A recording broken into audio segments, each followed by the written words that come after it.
Hello, everyone. Welcome back to the Empower Her Virtual Summit. My name is Rob Rebar. I am the Director of Events and Marketing here at Power to Fly. Very excited for this next conversation, which we're calling 7 Steps to Craft a High Converting Signature Talk. This is with Dolores Hirschmann, who is an investor, strategist, speaker, and founder of Masters in Clarity, a strategy and business coaching firm. She helps service professionals grow their businesses and establish thought leadership. A former TEDx organizer, she specializes in positioning experts, authors, consultants, and coaches for success. And just to tell you a bit about Masters in Clarity, they provide fractional chief marketing officer services to help companies design and execute marketing initiatives and set up automated marketing systems. And as an investor, Dolores acquires and scales small businesses, ensuring their legacy and long term success. Dolores, thank you so much for being here today. Thank you so much for having me. Well, I mentioned your company Masters in Clarity, so I kind of wanted to start there. So, what inspired you to take a step into the role of Chief Clarity Officer and launch Masters in Clarity? Yeah, and I love that you asked that. So, one of the things that I found over the years as an entrepreneur, I've been a serial entrepreneur, started multiple businesses, then turned into a coach. And then I started working with both the tactical and strategic side of business owners, but also the emotional experience and the ebb and flow of what being a business owner means. And I recognize that most of us freeze for lack of clarity. Mm, And so Masters in Clarity is born from the idea that it's not me or my team who are masters in clarity, is my clients through the frameworks that we teach become masters of their clarity. In some ways is my idea of teach people how to fish versus versus feeding them is I aim to not only solve my clients immediate marketing problems with specific solutions they can implement, but to educate them in what does it look like to have the clarity to move forward. I love that. And as a director of marketing and as someone who comes from a theater and film background myself, so often I'm working with tech professionals and they have these amazing ideas, but the clarity of sharing their storytelling sometimes just isn't there. So this is such a valuable skill really across the board, which really leads me to ask too, who do you primarily work with and what types of professionals really can benefit most from this approach? Is it tech professionals? Is it somebody else? Who is that? So my clients are people with ideas that need to communicate them to gain momentum. So Hmm. definitely tech professionals, anybody in science, obviously thought leaders, business owners, service professionals. I was talking to a group. I'm looking to present to a group of CTOs. I work a lot with fractional CFOs. These are all people that need to be very clear and engaging in their communication so they can reach their audiences. I love that. And I so often think too, as a communicator myself, that I'll listen to other people and it goes on and on. And I love like the clarity aspect because for me too, there's a succinctness to that as well. It's like, here is my Exactly. idea, here's how we're gonna do it. I'm not going to go into all the details here, just getting those ideas out.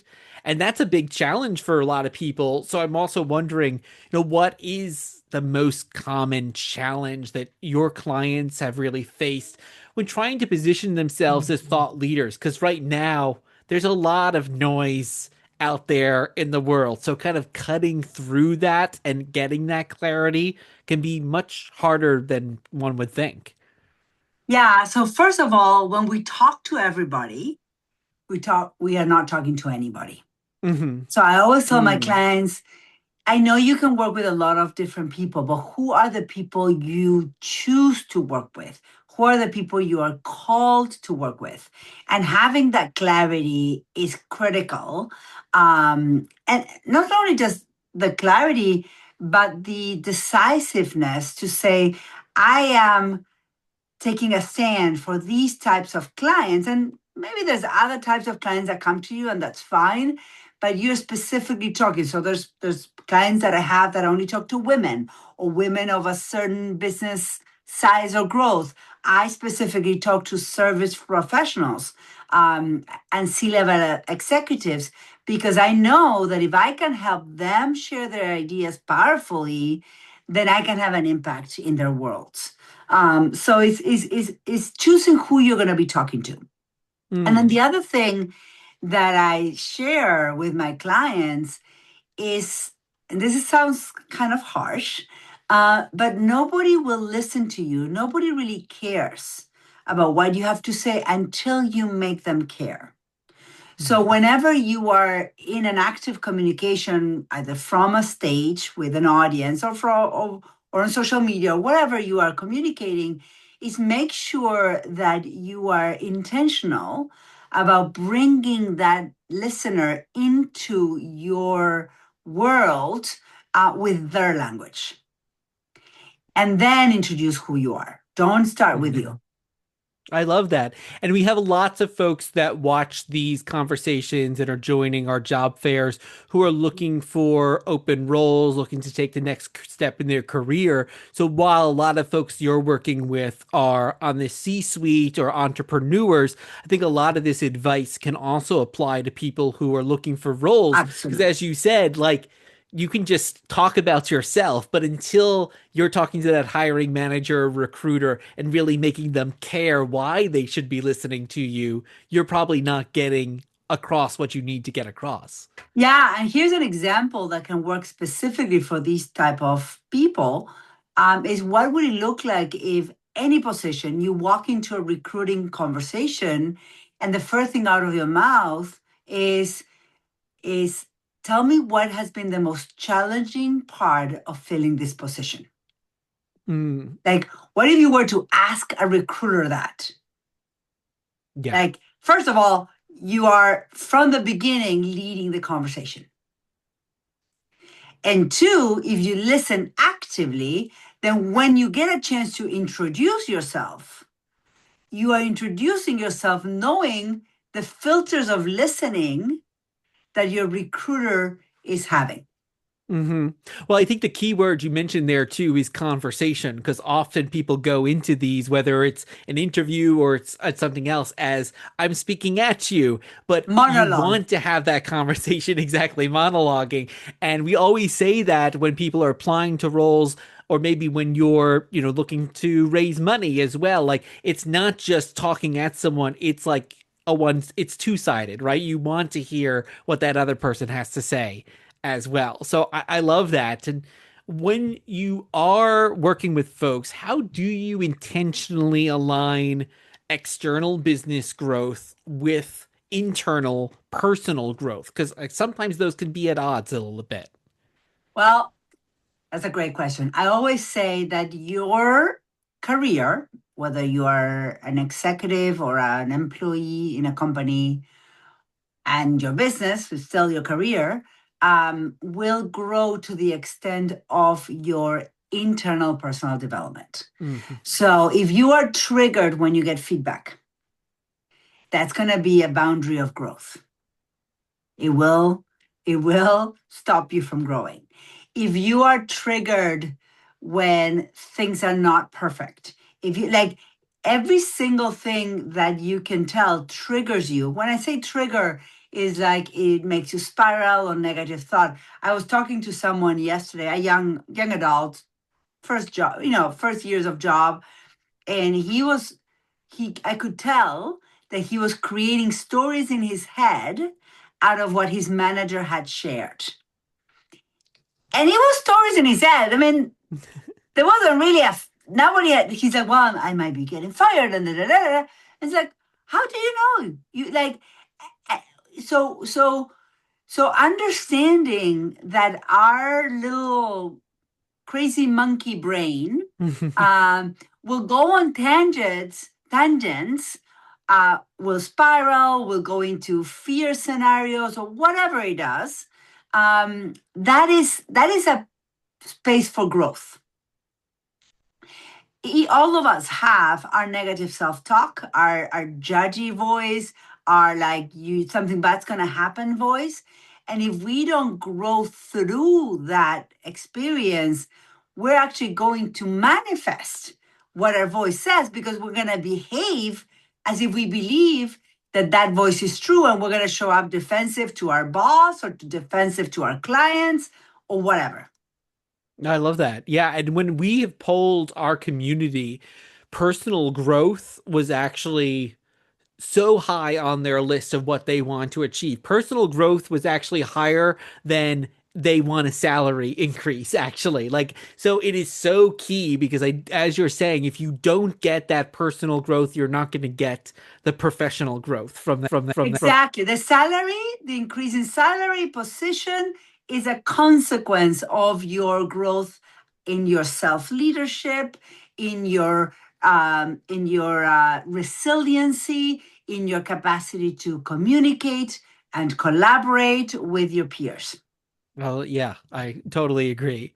And what are some of the key challenges that you have encountered while building and scaling your own business? And what have those taught you? Well, where do I start, So right? many. I know. Yeah. So definitely what I was just saying, my own perception of reality through my filters sometimes of not thinking positively. Um, Leadership challenges. I remember the first few years. I was a manager in a company for many years before I launched my own business, and and uh, and I remember that it made me uncomfortable having people report to me. I was always apologizing. Hmm. Um, and what that translated for my team was they felt lack of leadership, lack of guidance, and lack of support because I wasn't feeling secure in my position. And so there were many instances throughout my career where I had to find resources, coaches, experts, books, like find guidance on how to navigate certain situations. And as someone at the top, then do you find that you're going to those coaches and mentors still now because you're looking to get that's always the hard thing, I think, for anyone who wants to be a founder of a company or leading something, because you can't just maybe necessarily turn to your manager and say, oh, I want your advice. So are you going to those kind of people seeking that kind of advice? Yeah, first of all, there is no top. Like I'm always learning, Yes, exactly. and Sure. I appreciate that. Yes, of course, I have my trusted confidants with whom I can play with ideas or think through. But I also have created a team around me where I look to them for guidance. While I am the boss, they are the ones that are solving problems, not me. As a leader, I want to empower my team to be the ones telling me what to do. Like I tell my team, you tell me what to do and I'll do it. And Mm. that makes them feel empowered because it makes them feel like they're in charge, and they are, and I want them to be. And I'm there to support, guide, give my 2 cents, and sometimes follow. I love that because I think one of the things that often is so hard for folks is to give that feedback up. And you're opening the door there saying, no, tell me. And people feel open then to give that kind of feedback, which is so Yeah. hard because sometimes we go, oh, no, I don't know if I should. So I love all Oh everything yeah, here, my team, Dolores. especially my communications manager, my marketing manager, she's like, no, no, no, go change your shirt. I'm like, I want to do a video right now as I am. I don't want to put makeup. No, no, no, go put makeup. It's like, okay. Well, this shirt you're wearing today is great. So if she Thank you. had a hand in that, oh, awesome.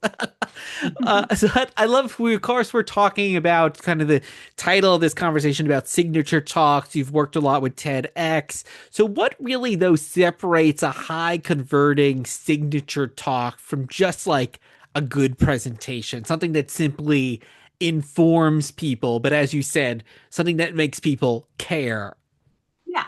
So we want, when we are on stage as a speaker, we want to be very intentional about why are we on stage? What do we want to happen next? I always say, as a speaker, you want your stage to be a really good first date. Mm, And if you have a really good first date, what would you want to happen next? for them to call you again, I A guess. second date. A second Exactly. date. Exactly. And so, first of all, is getting claps or high fives or you did a great job is nice. But if they don't follow you, call you, Hmm. engage with you beyond the talk, that was not a good high converting talk. So, the number one outcome of a great presentation is a further engagement if that's your intention, right? And usually it is either buy my book, get on my program, hire me, enroll, follow the movement, join as a volunteer, whatever it is, right? Like start a relationship with me. And so that's number one, is being intentional about what will happen the moment you get off stage. Mm, And the second part of this is being intentional. In order to accomplish that, you need to be very intentional about what is the experience that your audiences will have while you are on stage. What are they going to feel? Not just what they're going to hear, but what are they going to feel? So if you're on stage, it's because you have something to share. You have an idea, you have a thought, you have a solution, you have some kind of valuable content. And so you want your audiences to feel something, to feel maybe curiosity at first, maybe hope. Maybe you're a doctor talking about a new development in a drug that can help your pain. So you want to make them feel hope, curious, excited, and eager for more. I love that. And I'm curious, a kind of off the cuff question I'm just thinking now is there's so much you can do with presentations today and video, but I think sometimes I worry people are just staring at the presentation and they're not hearing the words coming out of your mouth. How do you balance that, like having a visual while not losing everyone just to like they're staring at the slides, they're actually listening to your story? So I call that death by PowerPoint. Yeah. And I always say that you don't want your visuals to you don't want your visuals to compete with your message. Hmm. And so I always say visuals need to be one big visual or one or two words. You don't want like a whole thing. People will either read a slide or listen to you speak. Yes. You can't have both. And so your visuals are visual memory anchors to the words that you use. So they're what's the word,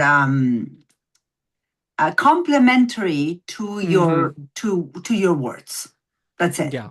And so if that means one or two words on a slide, one big image, one big or two numbers for a stat, but then you share the message from on a spoken way.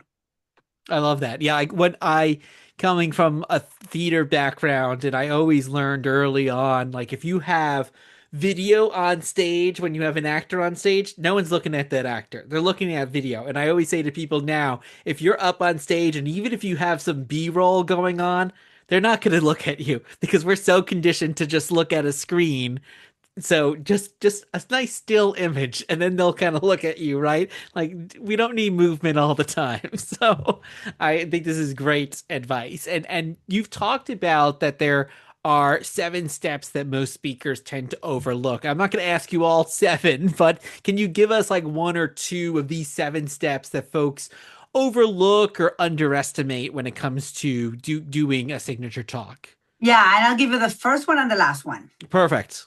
Step number one is you gotta engage your audience before you say anything, before you teach anything, even before you introduce yourself. And you do so through either a restaurant question or telling a story present tense, minimum context, and you'll understand what that means. It's like, I just got fired.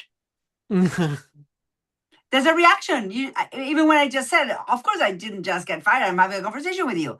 But just saying something like that in present tense, minimum context, it will wake up the audience and force them to listen to you. Mm. So make the first step, the first 30 seconds, when you open your mouth, make them count. And then the last step, the step number 7, is call to action and close powerfully. Like make sure that you are very intentional, clear of what happens when you get off the stage. I love that. Yeah, it's making me think when a stand-up comedian is giving a joke, they're talking about, oh, this just happened to me. And often in real life, it happened to them months ago. But when you're They're doing on the joke, stage it's with like, you, on yeah. my way here, or yesterday, this happened. And it just makes it immediate rather than, no, the audience doesn't need to know this happened to you 2 years ago. I Exactly. love that. And how do you help clients identify that core message that positions them as the only choice in their field? Again, lots of noise going on at all times. So how do you get that core message out? Yeah, so in the work that we do, the first thing before we even write a talk is we understand what we call the core message, which is I have a structure that I use is 2 actions so that outcome. So for example, for me, it's like to educate people in the power of speaking so that their ideas can be spread or they can have an impact. That's my core message. Once I'm clear with that, then I build a talk around it.